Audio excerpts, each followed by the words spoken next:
pray for a few days, giving all praise to Yahweh Ba'ashem, Yahweh Shai Ba'ashem, Kakwadash.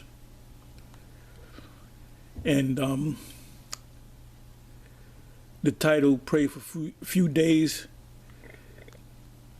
I basically put in the word few because I wanted to find a particular scripture that I was going to build on. And the scripture is in the Apocrypha.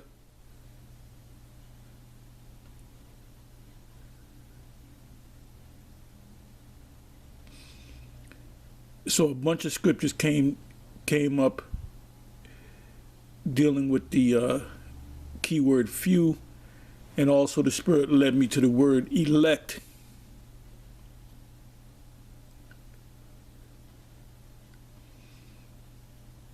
One of the scriptures that I was looking for, this is not the main one, but this is one of them, 2 Ezra 8 verse 3. There be many created, but few shall be saved. And that's why the Spirit led me to go into precepts on the elect as well. Because the few that will be saved in this coming destruction will only be the elect, which consists of the 144,000, which is spoken about in Revelation, the 7th chapter. Then the multitude behind 144,000 are the rest of the elect, which will be men. You're going to have Israelite men that will be delivered that are not of the 144,000. The Apostle Paul told a jailer that ye shall be saved in your house. So if you have sons, daughters, your wife or wives, they will be saved because of you,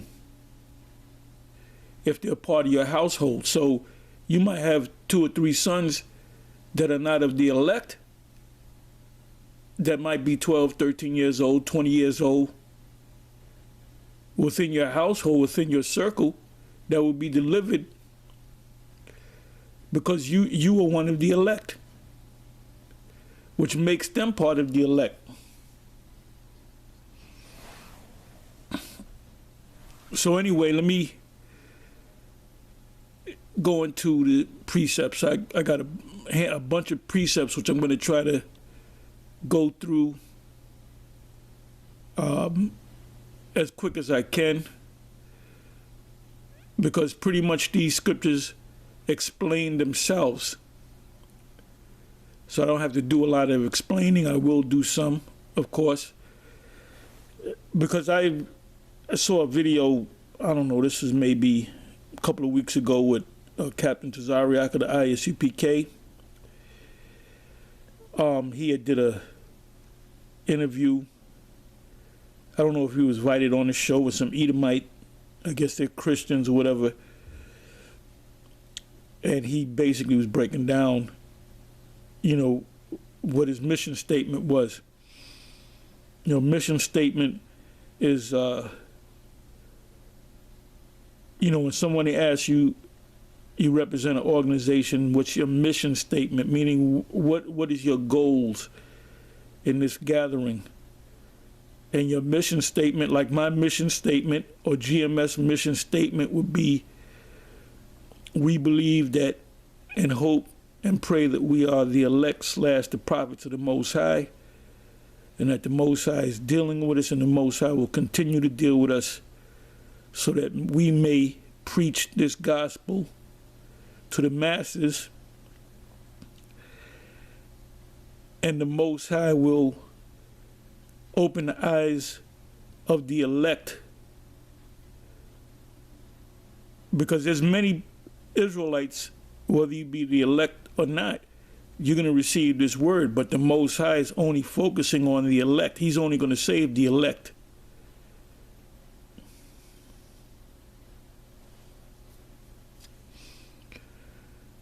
So in these precepts that I put together in the Apocrypha, it uses the word few.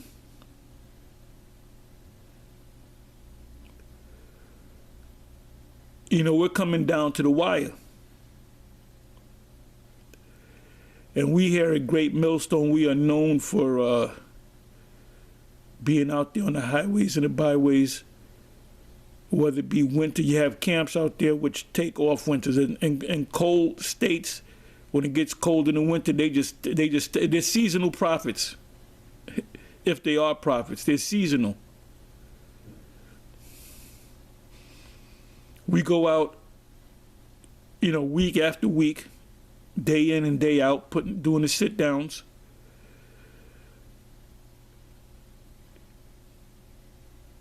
Now, during the winter, February was a week and a couple of days away. Actually, let me find out. Today is the 23rd. Okay, actually, next week will be the 30th of January.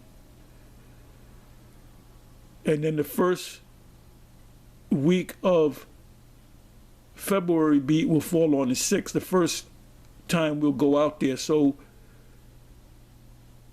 in the month of February, we'll be out there on the 6th, Most High willing, Yahweh B'Shem Yahushai Ratazah, the 13th, the 20th, and the 27th. So you got, and normally February is the hardest month. You gotta, you know, that's the month where, you know, sometimes you'll see us hop into a Starbucks or a Wendy's or a McDonald's, or if we got a car parked out next to us, we'll hop in the car, put the heat on, and you know, you might see myself or somebody else disappear for about 5 minutes, 10 minutes, and come back out to get some warmth. And that usually happens in January, sometime December, but Most High blessed us that we didn't have to do that. That when we come out, see, when we set that camp up, you know, we lock into it, man. You know, you make sure you go to the bathroom, you know, eat whatever, drink water, make sure, so you can focus yourself fully and be vessels of Yahweh B'Shem Yahushai. So the month of February, we'll see what happens, whether it'll get that cold, but we can bear four more weeks. Then you have 2 weeks in March where it's cold, but it starts to get warm. So that's the mindset you have to be. Now, you have certain camps that, you know, they'll tell them, you don't got to go out. Look, I would leave that camp. I would leave that camp because you're not doing the will of the Most High. You're not being a prisoner of Yahweh Shai. Call them seasonal prophets. And, you know, I watched this video with Captain Uzziah. He was a high-ranking member. He was up there in the IUIC. There was a big mess with the former Bishop Kanai, you know, with some, mainly with the issue with a man named Pocket, which I'll say this, let's say I come into $100 million. Apostle Gabar, Apostle Rakar, Apostle Rhymelab, any of the bishops, even certain other men, if they ask me for money, you know, it's up to me whether I give them or not. Now, if I say I give them money, here's 10 G's, you know, they come back 3 months later, I need 5 G's, here's 5 G's. There's no wickedness on their part, because I choose to give it to them. Now, the individual that was named the Pocket, called the Pocket, first of all, can I call him Pocket because that was out of disrespect. Here this man is, according to the whole story, you know, you can correct me if I'm wrong about anything. Here's a man getting money from this dude Which if the man gives him money, there's nothing wicked about you asking a man for money if you know he got money and he's a fellow brother. But it's another thing to use a man and then call him the pocket, meaning I can get money. You disrespect the man. Even though the man's blessing you, you disrespect the man. Because I would be great. I would be, first of all, I'm not going to go to no individual, unless it's a Gabar or one of the apostles that come, because we're close like that. You know? There's many a times where I came out my pocket for them and they came out their pocket for me. You know? I was given, this was years ago, some money from a brother that's in England. He came out a couple of times. All praises to that brother if he's watching the video. Beautiful brother. And he gave me some money. So I was in the car leaving, and I told Gabar, I said, "You want some money?" He said, "Yeah." And I gave him half of the money. I'm not going to tell you what the money wasn't a super amount of money, but it was a substantial amount of money. And I just gave it. I said, "You want?" I just said, "Here, brother." I gave him half of the money. You know, because my bills, one thing I do is I make sure I pay my bills. You know, if I got the money, I might get mad, but I'll pay it with credit card bill, pay it. Just go ahead and pay it. Once you pay it, it's out of your mind. You know, rent, whatever bills I got to pay, I just go ahead and pay it. So whatever money I got, a few dollars in the bank or a few dollars in my pocket, I'm good. So if money comes to me out of the air, I'm most likely going to give it away. Or I'll give you a story. I have found seven $100 bills, and it was a spirit because I dropped a dime, and I went to pick up the dime, and I saw money, and I just picked up the dime with the money, got in the car, counted with 700. I didn't need at that particular time. I didn't need the money, and I gave, I believe, all that money away. I gave a couple $100 from somebody. I gave a couple hundred to somebody else. I had owed my mechanic. I believe I owed him like $300. I said, "You know what? I got the money. Let me just go give it to the mechanic." And the money was gone because my bills were paid. My bills were up to date. I had a couple dollars in my pocket, and I had a couple dollars in the bank. So I said, I don't need that money. But anyway, getting back to the story of Kanai, what made that thing wicked was he disrespected the guy. And then from what I heard, he had, when he got found out or whatever, when he got kicked out to school or whatever, he left, whatever the case may be, according to what was on video, he trashed the guy's house, stole some things, which was wickedness upon wickedness, man. And then I believe he let Kanai stay and the family stay at this guy's house. Now, if an individual helped me on that level, I would never I would never call this guy the piggy. Let me go call the piggy bank. Let me call ATM as an ATM machine. I would have the utmost respect for that individuals that would help me, but I wouldn't go to this particular brother and let me get some, to use him like a sucker either. The scriptures speak about brotherly love, man.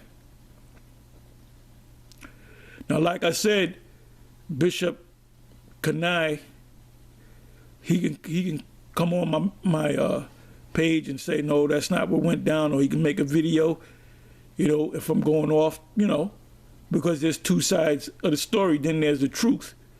Anyway, let me go into these scriptures. So Captain Tazariak was on that show with those Edomites, and he said, and his mission statement was I'm not saying it word for word what he said, but to wake up all the Israelites. And that's a thing That's something that the ISUPK says. We got to wake up, or we got to save all the Israelites, which is not nowhere in the scriptures. It's nowhere in the scriptures. Your job is to wake up all the Israelites. Our job is to teach His word, that the Most High, and the Most High referred to us preaching as foolishness. That's in 1 Corinthians, the first chapter. He referred to what we're doing as foolishness, but this is what the Most High want. So, Captain Tazariak said our job is to wake up all the Israelites, which, like I said, is clearly going off. It's only for the elect. Only for the elect. So now let me go into these precepts. 2nd Ezra 8, verse 1 to 3. And I believe I mentioned it.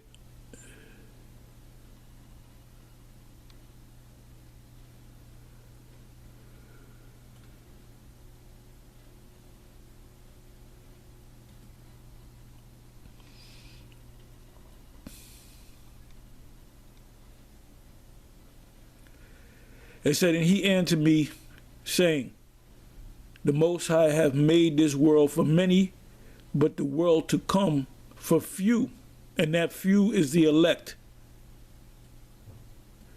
Because he's going to destroy the majority of Israelites in America. Now you might ask a question, well, what about the Israelites around the world? Well, that 2/3 represent the ones that's here in America, the ones that's the place is going to get hit with the missiles. So when the Most High beams up the elect, we will go throughout the planet Earth, waking up and teaching, the start of the building of the kingdom. And you'll have our people coming against us, and we're going to have spiritual power. And if they come up against us in any way, they will be destroyed on the spot. We might have lasers coming out of our hand. We might call lightning from heaven to destroy them. And that's going to be the fear. And then they're going to start saying, you know what? The Lord is working with these. The Lord is here through these men. And then we're going to gather all the nations together and put them in order, and we're going to put them in their lands, and they're going to be under our orders, because we're going to be set up as a kingdom of priests, priests/kings. And like I said, we're going to have spiritual power.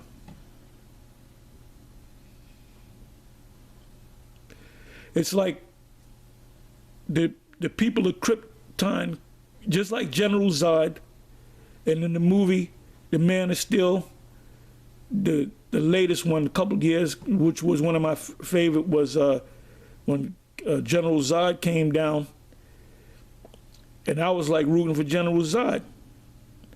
I wasn't rooting for so-called Kal-El, because he was an Uncle Tom. General Zod was like, look, we taking this world over, and he used this thing called the world engine to change the whole atmosphere of the whole planet, because that was going to be the new Krypton. And kryptonite, or crypt means secret, hidden.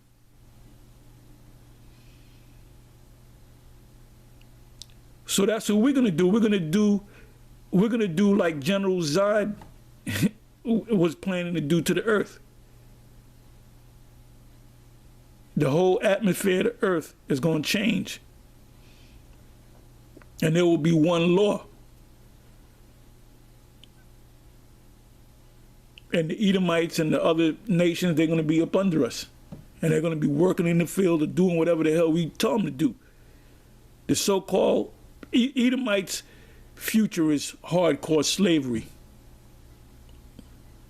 And there's nothing they can do to stop it. Anyway, it says, second verse, second Esdras, and this is the Greek way of saying Ezra. It says, second verse, I will tell thee a similitude, Esdras, as when thou askest the earth, it shall say unto thee that it giveth much vessels are made, but little dust that gold cometh of. Now, when you go mining for gold, you see movies on that, mining for gold. You would take rocks and dust and all that, then you would shake it, and then you would get little specks of gold. And then you would gather the specks of gold, you would purify it, and you would make like a block of gold. And from there, you would make jewelry and so forth, or coins.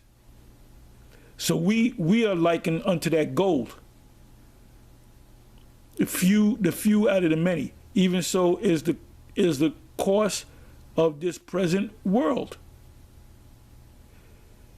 There be many created, but few shall be saved.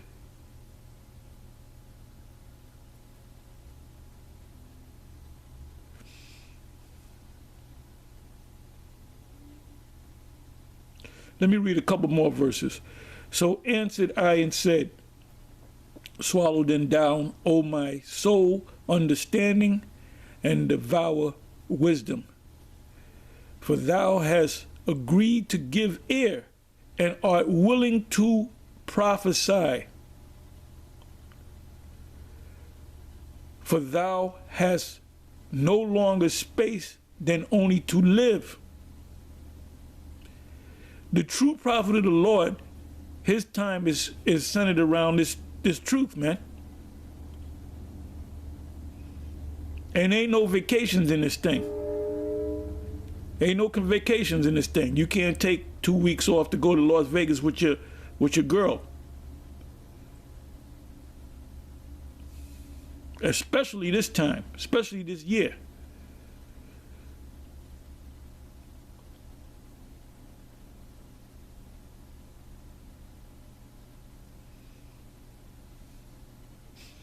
And you can read the rest of this chapter. I'm not going to read the whole chapter, but so let's go to, and I'm going to say this too. You got a lot of Israelites that know that they're Israelites, that watch the videos, that don't grow, that just watch, they get entertained by watching these videos. Just like the same thing happened with going back in the One West days. Yeshaya was a man that everybody wanted to watch. We'd be out on the streets and they would wait till Yeshaya come up, and the crowd would come to listen to Yeshaya. And Yeshaya fell out the truth. Yeshaya showed his face one time on Sarnetta, and he was really getting on me because we basically cursed him out, on the comment board, and we made videos on him. And the second time he came back, he said that he never stopped teaching. You did stop teaching. You did stop teaching, because you can't say, well, I teach my family, and that makes you a great prophet. No. It said we shall be a spectacle. Matter of fact, let me get it. Now, this is going to turn into longer than I expected. Let me get that. Because just teaching your family is not teaching the truth, okay? As a prophet. You can't say I'm the great prophet and you teach your wife and your 2 children. Or 3 children, or whatever, your dog or whatever. Okay, what is that?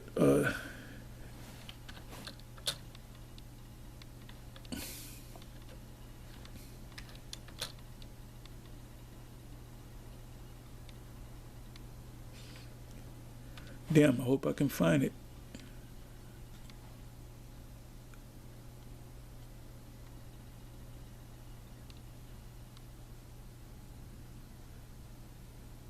Oh, let me try it this way.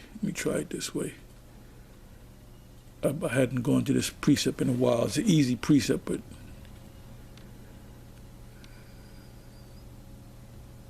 okay, I found it.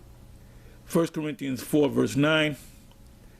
For I think that the Most High have set forth us the apostles last, as it were appointed to death.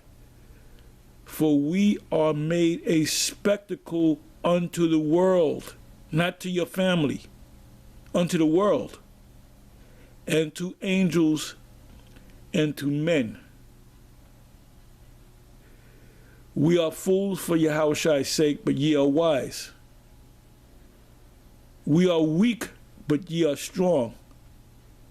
Ye are honorable, but we are despised. Who's despised? Us. The people that listen to us or these videos are not despised, because nobody's getting on cursing out the people that are listening. They're cursing us out. It says, unto this present hour we are both hunger and thirst, and naked and buffeted, and have no certain dwelling place. What does that mean, no certain dwelling place? Most of us are renters. So if you late on your rent a couple of months, they're going to kick you out the house. So this is a no certain dwelling place. If you have a mortgage and you late so many months on your mortgage, they're going to repossess your house. If the house is paid, say your grandmama paid off the house, guess what? You still got to pay taxes. Let's say you late on your taxes for a number of months. The city or the town or the whatever, or the state, they're going to take that house. Or even though it's your house, your grandmama paid for it, you don't pay them taxes, they're going to take that house. So we live in uncertain. Let me find that again. 11 verse. Even unto this present hour, we are both hunger and we both hunger and thirst, and are naked, and are buffeted, and have no certain dwelling place.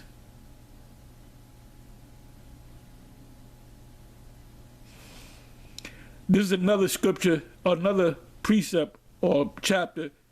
Somebody got to do a whole breakdown of this, because this, well, 1 Corinthians and 2 Corinthians, matter of fact, what we do is sometimes when we go to the speaker, we'll listen to,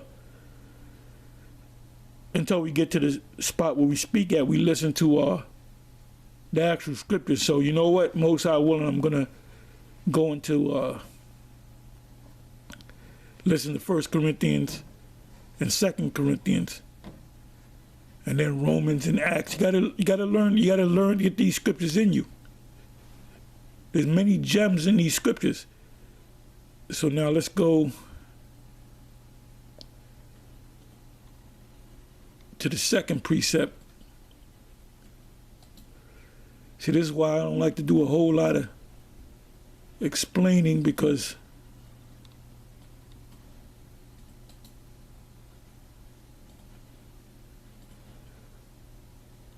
it's time consuming. 2 Ezra 2 verse 13. Go and ye shall receive, pray for few days unto you. In other words, hastening the Lord's coming. You got to pray that this man go down. You got to pray that the kingdom comes. Go and ye shall receive. Ultimately, what are we going to receive? The kingdom. Pray for a few days unto you, that they may be shortened. The kingdom is already prepared for you. Watch. So what are we to watch? We are to watch the prophecies. We should watch the news, check out things that are on YouTube, alternative media, the regular media, the mainstream media. And whatever happens, you filter it through the scriptures, and then you ought to tell the masses. Why do you think us here at the Great Millstone push the mark of the beast so much? Because that's a major, major, major prophecy in the scriptures.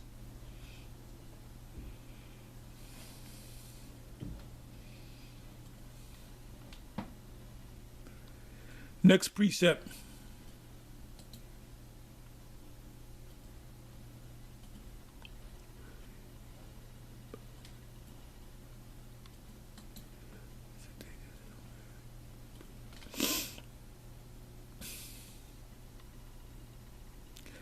2nd Ezra 7 verse 70, there should be very few left pre-adventure in an innumerable multitude. So what is that talking about in a nutshell? And this, you should read this whole chapter. That's talking about one day you're going to have hundreds of millions of people. I'm talking about Babylon the Great. There's over 330 million people on this land, on this block of soil, if you will. And out of that, the majority of them are going to be gone, because you have the elect here in Babylon. That's what Isaiah the 13th chapter is all about. The high mountain. So one day you're going to have hundreds of millions of people, and then the next day the majority of those people are going to be gone, and there's only going to be a few that's left, which is the 144,000, which is scattered throughout the whole planet, and the rest of the elect.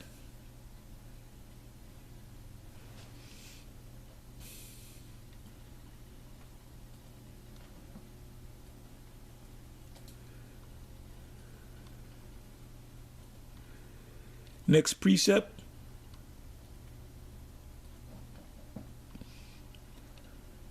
Isaiah 65 verse 9. And I will bring forth a seed out of Jacob, and out of Judah an inheritor of my mountains, and mine elect shall inherit it, and my servants shall dwell there. That's the kingdom. And the kingdom, the coming kingdom, is going to be played out on the planet Earth.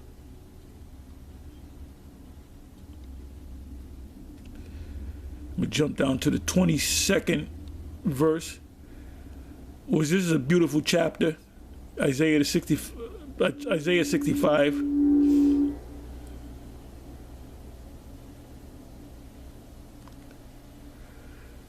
Isaiah 65 verse 22. They shall not build and another inherit. They shall not plant and another eat. Because our curses was we planted and didn't eat the increase from that. For as the days of a tree are the days of my people, and mine elect shall long enjoy the work of their hands in the kingdom.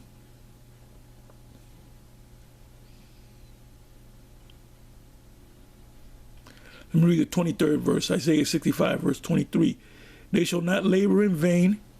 So the labor that we're doing now is not in vain, nor bring forth for trouble, for they are the seed of the blessed of Yahweh, and their offspring, their children, with them. And it shall come to pass that before they call, I will answer, and while they are yet speaking, I will hear. And when is that going to happen? In the kingdom. When you ask for a blessing, the blessing is going to come before you ask for it. Or when you ask for it in the middle of the sentence, the blessing is going to come.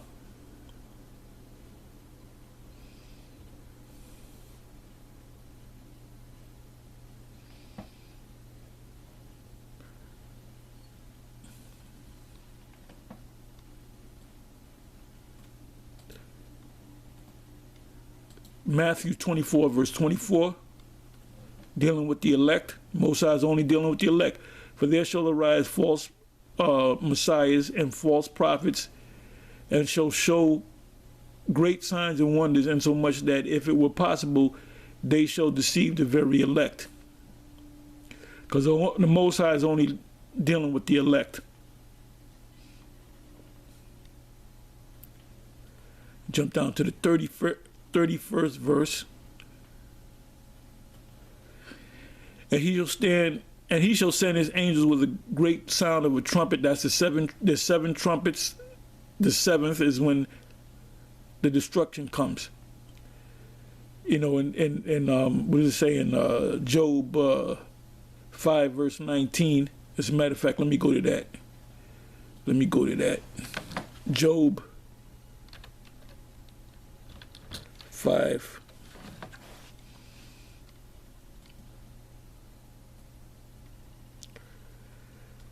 I can really start as far as, let me start at 5. Job 5, verse 12. He disappointeth the devices of the crafty or the wicked, so their hands cannot perform their enterprise. And it's funny, anytime I want to go to this scripture, I always say Job 17, then I realize it's in Job 5. But anytime I think about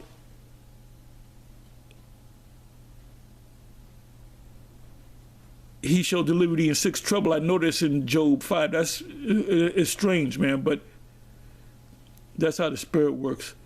13 verse, Job 5 verse 13. He taketh the wise in his own craftiness, and the counsel of the forward is carried headlong. You know, when you fall straight down, you trip and you fall, your head goes down. If you don't catch it, if you don't brace yourself, you're going to bust your head up. So that's how Esau is going to fall, like a tree being felled. Like a lumberjack chopping a tree down and the tree falls. So the same with your body. You fall headlong. It says that's how this man going to go. In 1 minute he's going to be on top. The next minute he's going to be done. That's in Acts. Not Acts. That's in Luke, the 17th chapter. So as in the days of Noah. They shall marry. They shall do business. So you're going to have people catching hell. But then you're going to have people that's living good. And then you're going to have businesses going. Because when the destruction comes, there's going to be business as usual. 1 minute, everything's going to be fine. The next minute, all hell is going to break loose. 14 verse, Job 5 verse 14. They meet with darkness in the daytime and grope in the noonday as in the night. But he saveth the poor, which are the Israelites, from the sword, from their mouth, and from the hand of the mighty. Who is the mighty? The so-called white man. Romans the 13th chapter, the Most High established the Roman Empire. That was the Roman Empire, which is the Roman Empire today, all over again.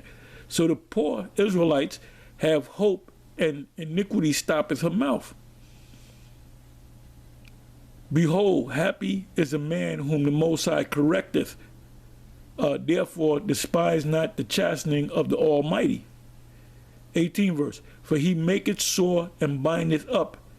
He woundeth and his hands make whole. So he destroyed us, and now he's building us back up.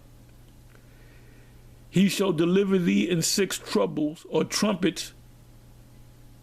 Yeah, in 7 there shall no evil touch thee. Because in the 7th, that's when the destruction is going to come. So that's when we're going to have to be in those chariots.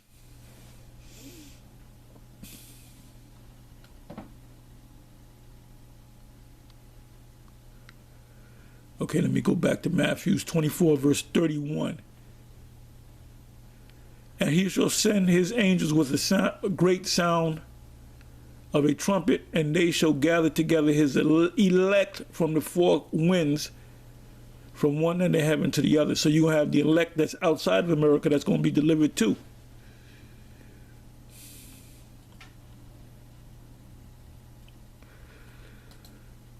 Next precept.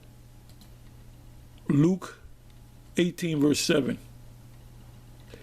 And shall not the Most High avenge his own elect, which cry day and night unto him, though he bear along with them? So when we're doing this work, we're crying unto the Lord. When we're praying, we're crying unto the Lord.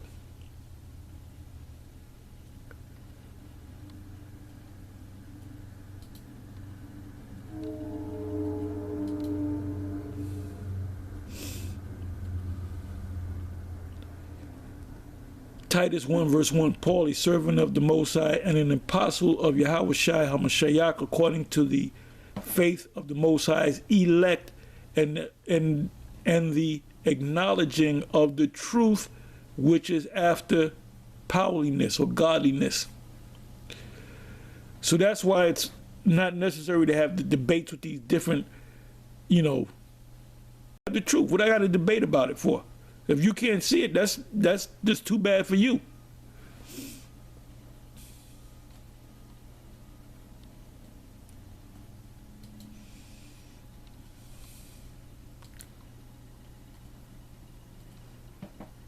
1 Peter 1 verse 2.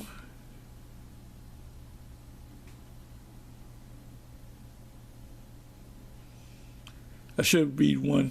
I'll read one. Peter, an apostle of Yahweh Shai HaMashiach, to the strangers which are Israelites, scattered throughout Pontus, Galatia, Cappadocia, Asia, and Bithynia. Because Peter was the head apostle, but the Most High used Paul to go to those various places. It says, elect according to the foreknowledge of the Most High, the Father, through sanctification of the Spirit, unto obedience and sprinkling of the blood of Yahweh Shai HaMashiach. You got these Old Testament non-Messianic Israelites that are lost, that are completely lost. You know, guys like Zion Lex and guys like Divine Prospect, they're completely lost because they're not within this circle. You know, they're Israelites, that's a good thing. Will they be in the kingdom? Yeah, absolutely. But if they don't change and come to the full knowledge, they're not going to make it. And these two guys that I mentioned, they don't understand prophecies.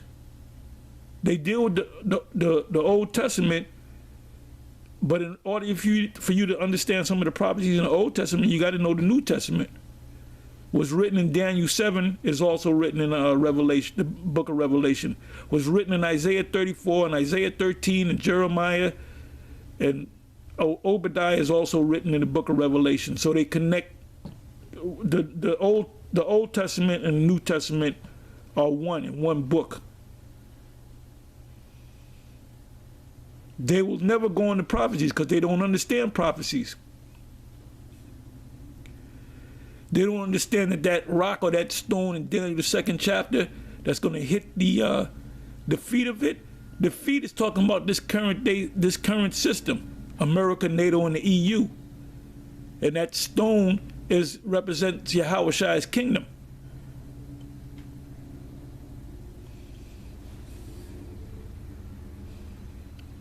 And the reason why they don't have it is because they're not of the elect.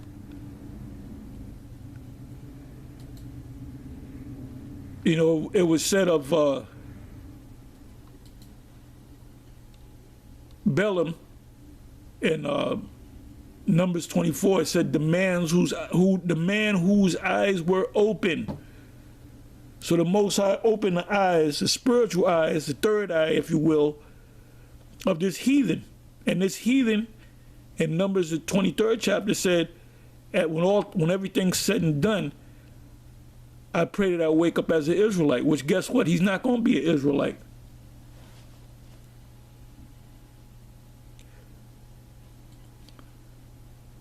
And the Most High showed this other nation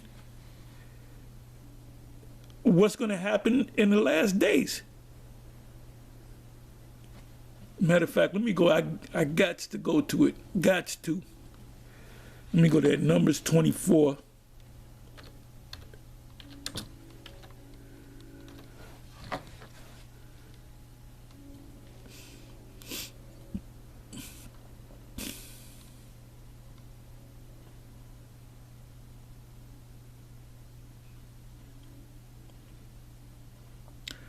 Numbers 24, verse 15. And he took up this parable and said, Balaam, the son of Beor, have said, and the man whose eyes were open, who opened Balaam's eyes? The Most High. He gave him visions that was going to take place. We're talking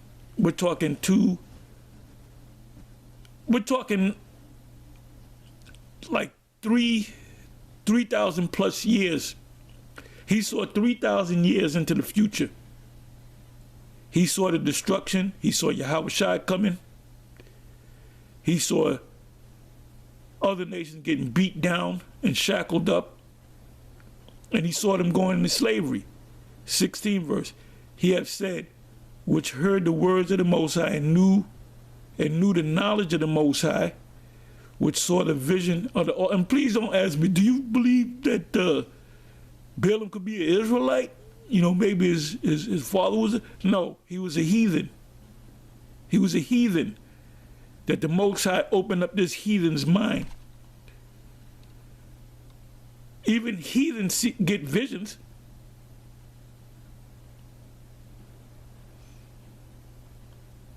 And there was this guy years ago when we spoke on 44th Street. This had to be like maybe 90, 91. It could have been 89. I was up there speaking, and this guy appeared to be an Edomite, and he had a strong Italian accent. He said he's from Italy. He said, you know, I saw you in a dream. I believe he said 7 years before that time that he saw me. He said, I saw you speaking. I saw you. So I'm not going to let that go to my head. Well, I must be a man of the Lord. No, I got to remain humble. But I remember that.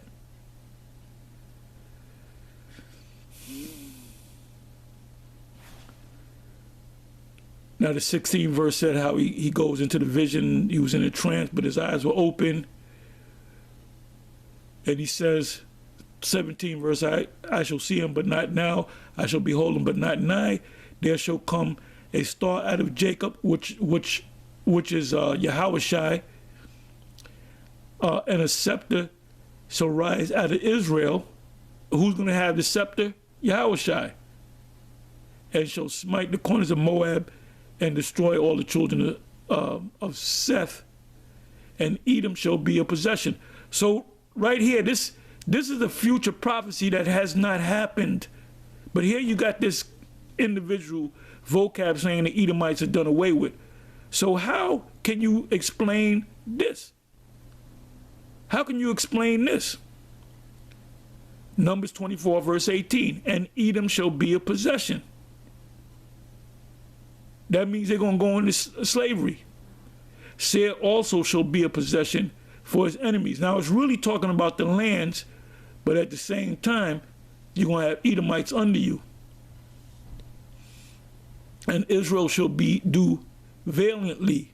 Out of Jacob shall come he that shall have dominion, which is our Lord, which is Daniel, the 2nd chapter. I spoke about it, the defeat of it, and the stone coming from heaven and destroying it, and shall destroy him that remaineth of the city.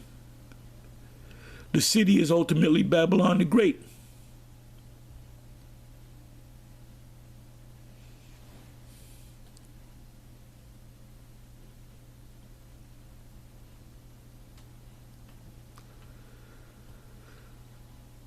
And we almost finished. Now I want to go to 2nd Ezra 8.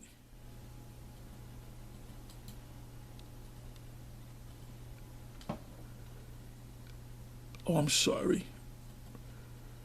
I'm in the wrong.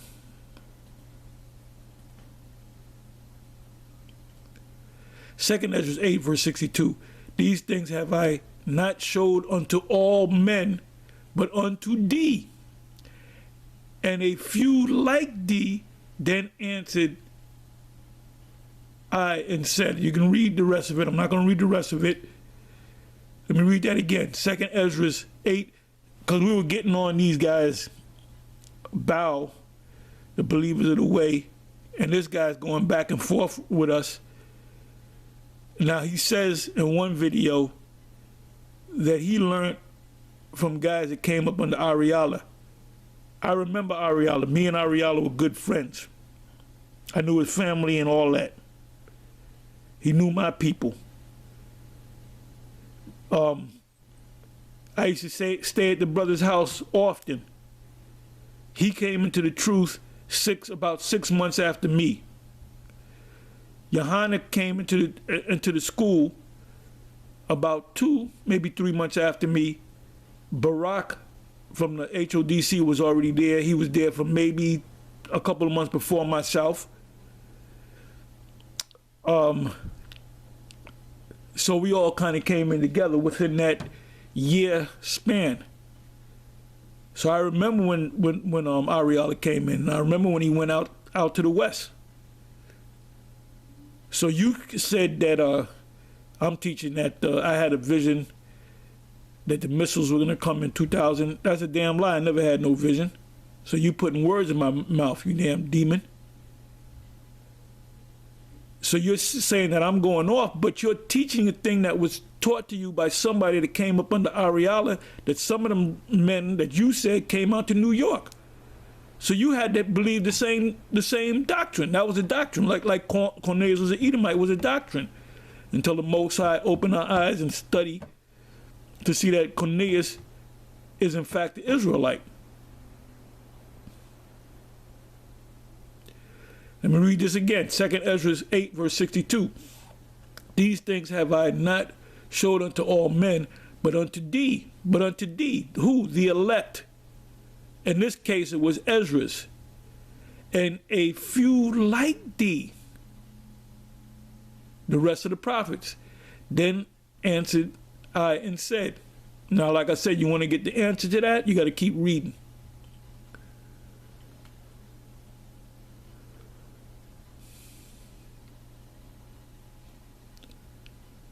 Second Ezra 10, verse 57.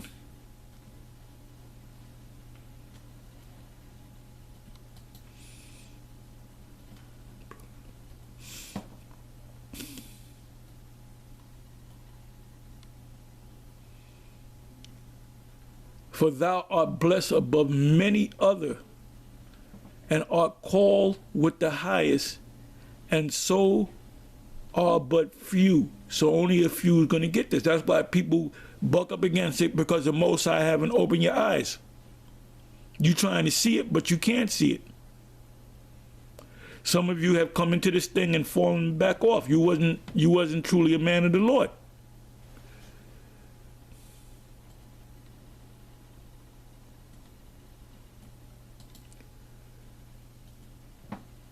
Got a few more.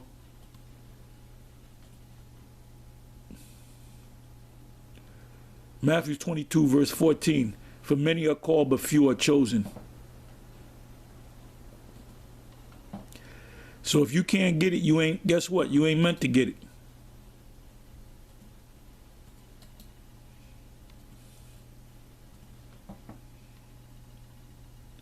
Ecclesiasticus 43, verse 32. There are yet hid greater things than these be, for we have seen but a few of his works.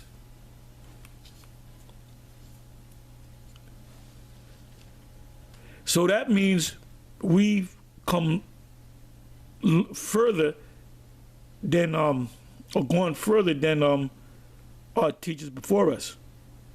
Abba, Ariah, Mashah, Yaquab, the so-called seven. You had the thing called the seven. Well, we know more than all of them. The scriptures speak about others shall enter into your labor, their labor. So we're here. And the Most High opened up our eyes even wider.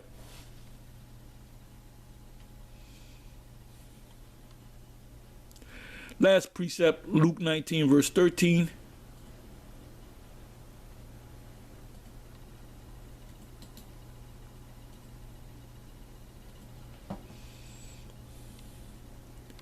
And he called his 10 servants and delivered them 10 pounds and said unto them, occupy till I come.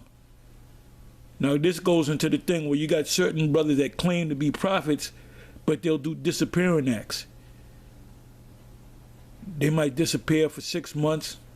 They might disappear for a year. They might disappear for a couple of years. Or they might come out once every 6 months. Those are not men of the Lord.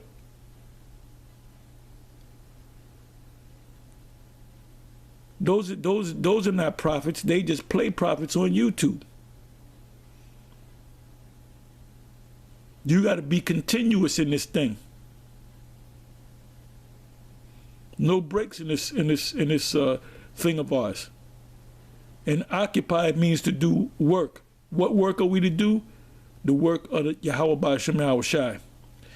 Anyway, with that, I'm going to say shalom. It's on to the next one. Shalom.